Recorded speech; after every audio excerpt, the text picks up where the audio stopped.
இந்த ஹோட்டல் வச்சிருக்கவங்கள கொஞ்சம் என்ன மாதிரி கறிக்கடை பாய்க்கு கொஞ்சம் இறக்கம் காட்டுங்கப்பா. நீங்க ஒரு சைஸ் கேக்குறீங்க, அந்த சைஸ்ல தான் வேணும்னு வேற கேக்குறீங்க.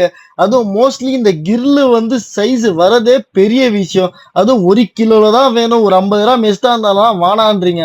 அது ஒண்ணு ஒண்ணா பொறுக்கி நாங்க உங்களுக்கு சப்ளை பண்றதுக்குள்ள போதும் போதும் இது. அதுவும் இல்லாம சப்ளை கரெக்ட் டைம்ல கேக்குறீங்க, ஒரு 10 நிமிஷம் கால் அவர் கொஞ்சம் முன்ன பின்ன ஆனா கூட சப்ளை வானான்றீங்க. இந்த மாதிரி கட் அண்ட் ரைட்டா இருக்காதீங்கப்பா. என்ன மாதிரி கறிக்கடை பாய்ங்களா ரொம்ப பாவம். ரமஜான் 2வது நோன்பு இன்னைக்கு, அதுவும் வெள்ளிக்கிழமை ஸ்பெஷல் டே. என்னால இன்னைக்கு முடியல. ஒரு சைடு வந்து ஒரு மாதிரியா கேரா இருக்கு, இன்னொன்னு வந்து ஒர்க்கும் பண்ணணும். கொஞ்ச நேரம் உட்காந்து ரெஸ்ட் எடுத்துட்டு நான் வேலை செஞ்சேன் இன்னைக்கு. உங்களுக்கு இன்னைக்கு டே எப்படி போயிடுச்சுன்னு கமெண்ட்ல கமெண்ட் பண்ணுங்க. அப்புறம் நம்ம சேனலை ஃபாலோ சப்ஸ்கிரைப் பண்ணுங்க. முடிஞ்சா இந்த வீடியோ ஒரு 4 பேருக்கு ஷேர் பண்ணுங்க. அப்பதான் நம்ம யாருன்னு ஒரு 4 பேருக்காச்சு தெரியும். நீங்க எவ்வளவு பேர் நோன்பு இருக்கீங்கன்னு கமெண்ட்ல கமெண்ட் பண்ணுங்க. நீங்க நோன்பு இருந்தீங்கன்னா எஸ்ன்னு பண்ணுங்க, நோன்பு இல்லைன்னா நோன்னு பண்ணுங்க.